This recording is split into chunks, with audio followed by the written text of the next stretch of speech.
night was dark. It was already past midnight. In a few hours, the first rays of sunlight would appear. Then the Quraysh would realize that Muhammad, the Prophet, peace and blessings be upon him, had slipped through their fingers, and then the chase would be on.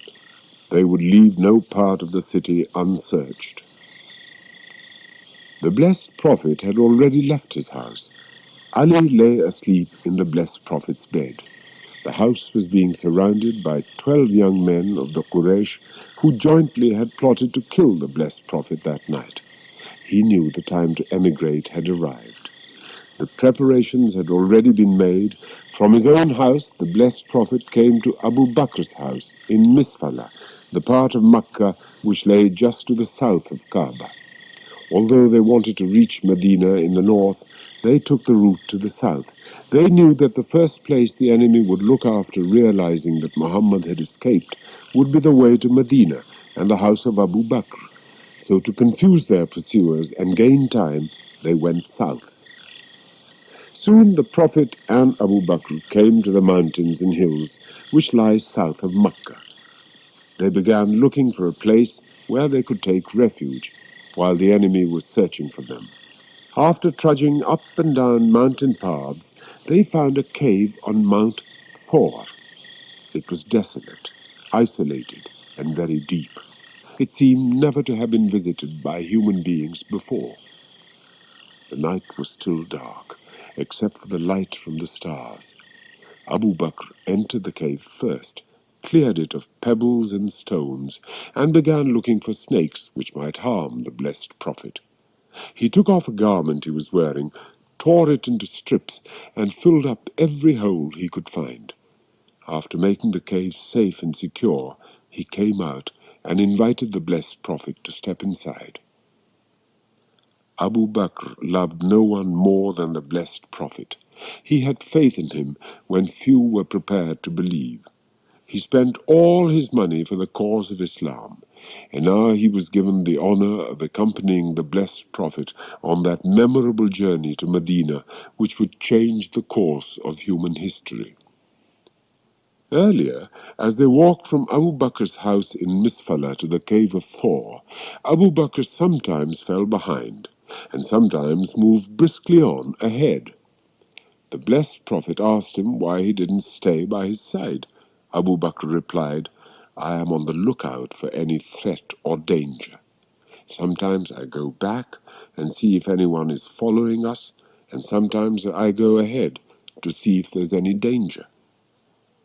"You mean," said the blessed Prophet, "you love me so much you would face danger rather than let any harm come to me?"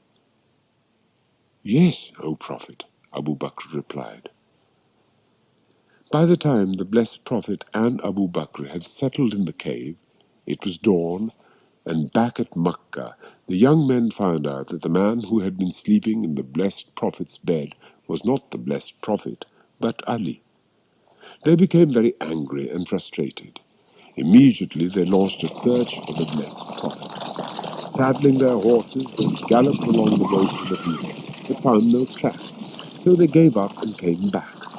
Then they spread out around the city, searching to the east, west, and south. Finally, they hired expert trackers to discover by which route the blessed Prophet had left the city.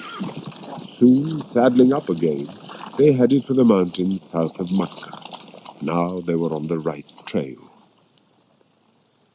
The blessed Prophet and Abu Bakr were huddled in the cave.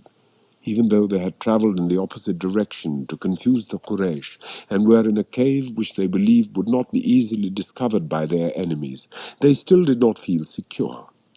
Abu Bakr looked around again and again and fearfully strained his ears for any sounds.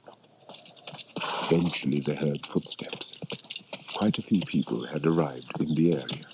Accompanied by the trackers, they covered the hills on foot and by horseback, trying to find where the blessed Prophet and Abu Bakr were hiding.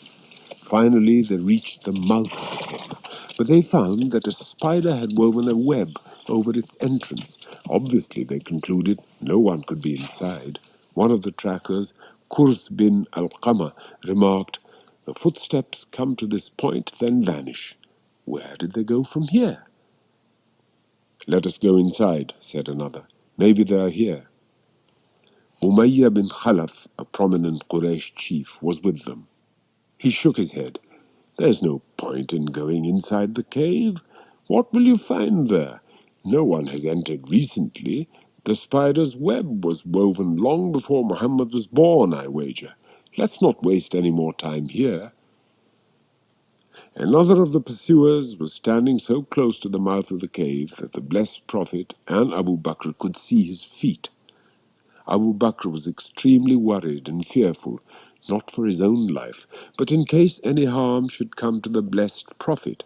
He kept a close watch on the mouth of the cave while the blessed Prophet prayed. When the blessed Prophet had finished his prayer, Abu Bakr, with tears in his eyes, whispered, "They are directly above us now. They will see us and come inside." The blessed Prophet smiled and looked with kindness at Abu Bakr. "Why are you fearful, Abu Bakr?" He chided softly. "There are not just two of us. Allah himself is the third." Abu Bakr said, "I'm not fearful for myself, but for the harm they might do you before my eyes."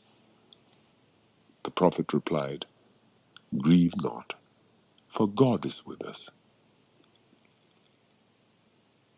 There was not the slightest sign of worry on the blessed Prophet's face, so real and intense was his faith in Allah, in his presence, in his succor.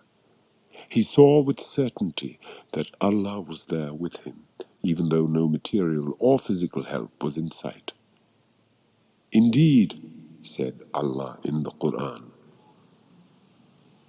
إِلَّا تَنْصُرُوهُ فَقَدْ نَصَرَهُ اللَّهُ إِذْ أَخْرَجَهُ الَّذِينَ كَفَرُوا ثَانِيَ اثْنَيْنِ إِذْ هُمَا فِي الْغَارِ إِذْ يَقُولُ لِصَاحِبِهِ لَا تَحْزَنْ